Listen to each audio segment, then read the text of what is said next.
General pelvic pain affects roughly 15 to 20% of both men and women and people of all genders. Finding the driver and the cause of this general pelvic pain is something that we do in pelvic physical therapy. We do a really thorough assessment of the abdominals and of the back and of the hips and of the pelvic floor itself to find out the root cause that is driving your pelvic pain.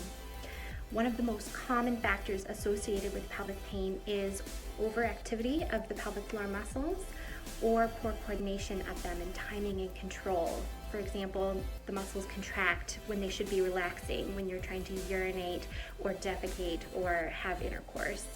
Another example is that they are not contracting to support the pelvic girdle in time. These are things that we prescribe very specific exercises for in pelvic physical therapy, but one of the general recommendations that I have is that you maintain some gentle, easy exercises on a daily basis for roughly 30 minutes, whether it's a gentle walk or going and participating in a yoga class, but stretching and maintaining movement and mobility is really pertinent to helping get relief from general pelvic pain. Another great thing is a tool like a pelvic wand that can be helpful in resolving overactivity or tightness or tenderness in the pelvic floor itself. Like I said, it's always best to go see a pelvic PT to get guidance on what your particular issues are. Have pelvic organ prolapse or a vaginal bulge? Here are 8 tips to help you improve your life. Seated cardio can give counter pressure from below when needed. Inversion puts the pelvic floor muscles on slack and helps to reposition the organs and can feel really good when you're having pain or pressure. Soft, squishy poop that slides out helps to put less strain on the organs and the pelvic floor. The pelvic floor is part of the core and an important part of any strengthening or conditioning program. Pelvic floor muscle training can build bulk and strength and actually help to lift the organs and reduce symptoms. Pessaries or pessary-like devices help to give support to the internal vaginal walls and help the organs stay in their lanes. External support helps to lift from below. Exhale when lifting to engage the pelvic floor. Kelly Alhui from Ortho Pelvic Physical Therapy. I'm going to show you guys at home how to decrease that pinching you have when you squat. So this is what you're going to do. You're going to grab a band. This is the pull-up band that you're going to use. You're going to put it around your husband, a pole, whatever you have at home. You're going to lie down on the floor. I'm going to take my foot. Now, I'm going to put the band behind my ankle and then I'm going to crisscross it over my foot. As I do that, I'm going to use my left leg. I'm going to back out a little bit. I'm going to lie down and allow my leg to be tractioned towards the pole. And from here, I'm going to hang out for 2 to 3 minutes. And I'm just going to allow my hip to help decompress. And that's going to help you get deeper in your squat and decrease the pinching. So now, place both knees together. Let's create a big circle with our hips. So here we go. Big circle here. You're going to perform internal rotation and external rotation of your hips. Also, we're getting a posterior glide, which means that the hip joint is going back this way because we're weight bearing. So that's an excellent thing. Guys, I'm Amanda Fisher with Empower Your Pelvis, and I am here for C-section scar mobility. So this is our abdomen. This is our C-section scar. In the beginning stages, when this is more inflamed, you want to work on like gentle petting of the tissue in those first couple of weeks. As you get closer to the 2nd and 4th week, you can then use different textures like a cotton ball or a washcloth or jeans, staying above and below the incision, not on the incision. Once you've been released from your doctor and your incision has been healed, then you can start to do scar tissue mobilization on top of it.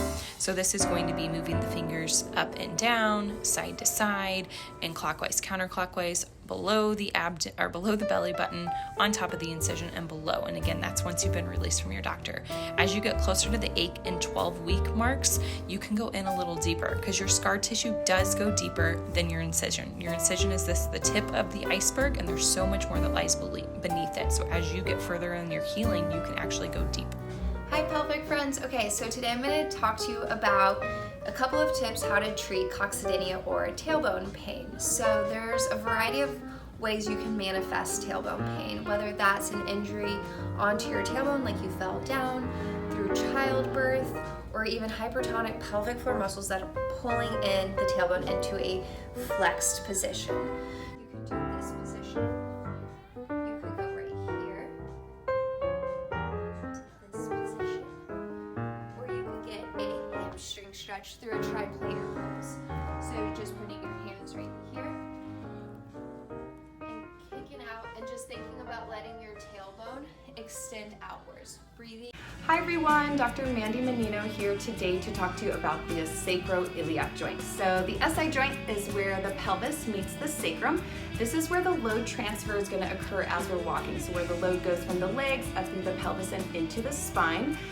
When we're looking at stability, we want to talk about force closure. So the muscles, the ligament, the fascia providing the stability. We're concerned about, is there too much or too little stability provided here at the SI joint? As pelvic floor physical therapists, we really want to be evaluating and looking at that transverse abdominis, looking at the stability in the front and also the stability of the pelvic floor muscles. It's been shown that stabilizing both transverse abdominis and pelvic floor muscles will have a better stabilization of the SI joint.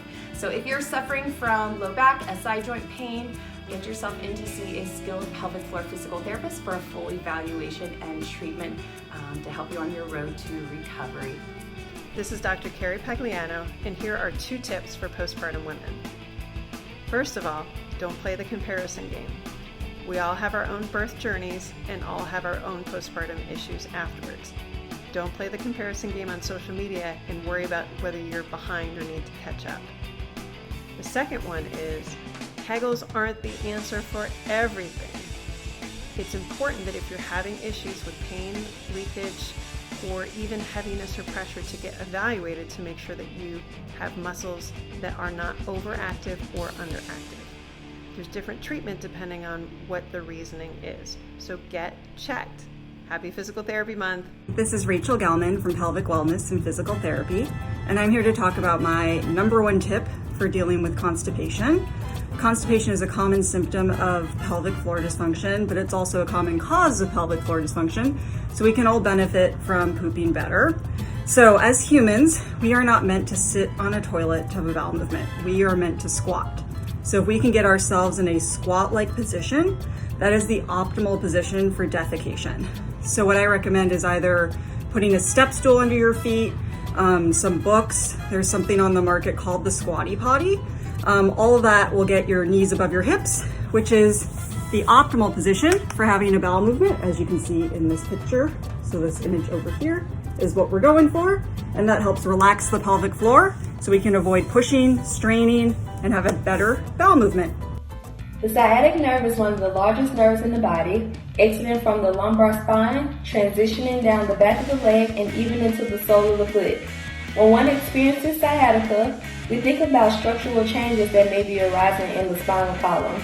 Next, I will show you some muscle and nerve stretches that will be very helpful with helping you combat sciatic nerve pain.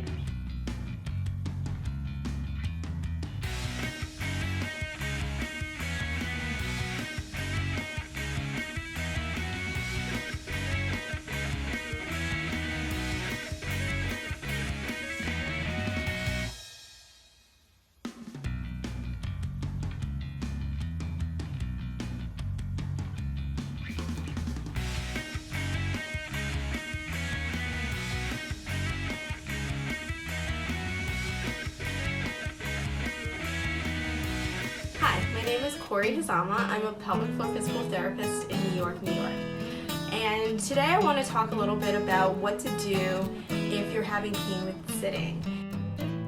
We want to make 2 vertical sections, and then we want to position it on the chair depending on how wide your pelvis is, so that you have an opening in between, and you want to make sure they're kind of the same height. I can have space, so I'm just underneath my thighs, and you can actually move it out a little bit so it's just on the edge of your sit bone so that you're not getting any compression or pushing anything together. And then I'm lifted up, so I'm off-weighted off of my pelvic floor or any of the structures that might be painful. Hello, hello, it's Julie Sarton coming to you from Sarton Physical Therapy, also known as Pelvic Healing. Today I'm talking pudendal neuralgia.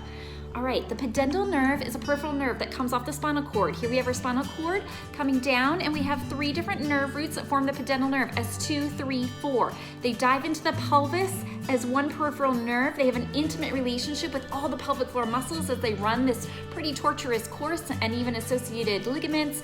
And then this nerve becomes 3 different terminal branches. One goes up to the clitoris, one comes down to the perineum, and another one goes to the external anal sphincter.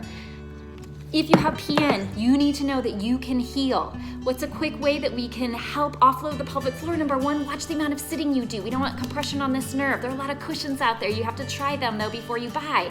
Another thing you can do, one of my favorite go-to things, is when you get up, decompress your pelvic floor with this stretch. It's called a triplanar hamstring stretch. Get into this position like this. Release your pelvic floor. Allow it to drop, open, and expand. Coordinate with deep breath work. Happy healing. Hey friends, Dr. Susie G here, and here are my top 2 tips for chronic prostatitis. Number 1, knowledge is power. Know that chronic prostatitis in 95 to 97% of cases are not due to a bacterial infection.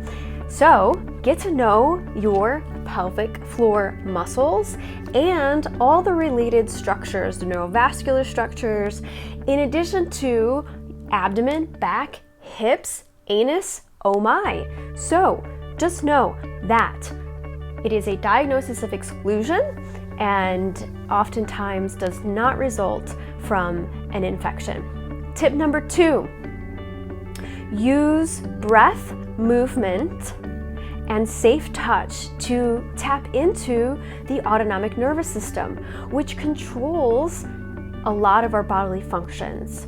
So those are 3 helpful ways to regulate neural hijacking, to help with your immune system, and to create safety in your body. Here are 3 things for you to be aware of if you have interstitial cystitis. 90% of people with interstitial cystitis don't have anything wrong with their actual bladder, but instead have pelvic floor dysfunction that is driving a lot of their symptoms. So it's really important for you to see a pelvic floor physical therapist to see if these muscles are actually causing your IC symptoms. Secondly, your inner thighs actually play a big role in your bladder, and so if you are actually doing a stretch where you're stretching your inner thighs, that can actually help your IC symptoms. You or your pelvic floor physical therapist can be doing fascial mobility and massage around the abdominal area and especially around this belly button area in order to decrease symptoms of IC. Hope that helps. Hi, I am Dr. Katie Hunter, pelvic floor physical therapist, and in honor of PT Awareness Month, I will be going over 2 tips to help you during your pregnancy. The first tip is to avoid sitting straight up from a reclined position, like laying down on your back in bed or sitting up from a deep set couch or chair. Instead of sitting straight up, which can worsen something called a diastasis recti, which is the separation of the rectus abdominis muscle, you want to move in a rolling and a side-lying way. So if I were to get into bed, I would lay down on my side first and then roll onto my back. Instead of sitting straight up, or even sitting straight up from laying down on the couch, you want to roll onto your side and push up into sitting. My second tip is called a pelvic brace or an abdominal brace. This is during any transitional movement that requires a lot of exertion or strain on your body. So you want to engage your core in order to help you move and transition between positions. This will help stabilize your back and your pelvis to avoid any back or pelvic pain. A trick here is to breathe out and avoid holding your breath. So if I were to stand up from this position, I would take a breath in to prepare, breathe out as I hug my belly in, pull up on my pelvic floor like I'm doing a cable, and stand. All right, that's it. Enjoy. Hello everyone, I am here with a quick birth tip for you. When we think about trying to protect your pelvic floor muscles as much as possible during a delivery, A traditional delivery position for mamas is lying on their back with their knees up, and that puts the pelvic floor at full stretch. And then we're trying to encourage your baby's head to come down and out to the birth canal. So a quick tip is to talk to your healthcare provider about options for other birthing positions.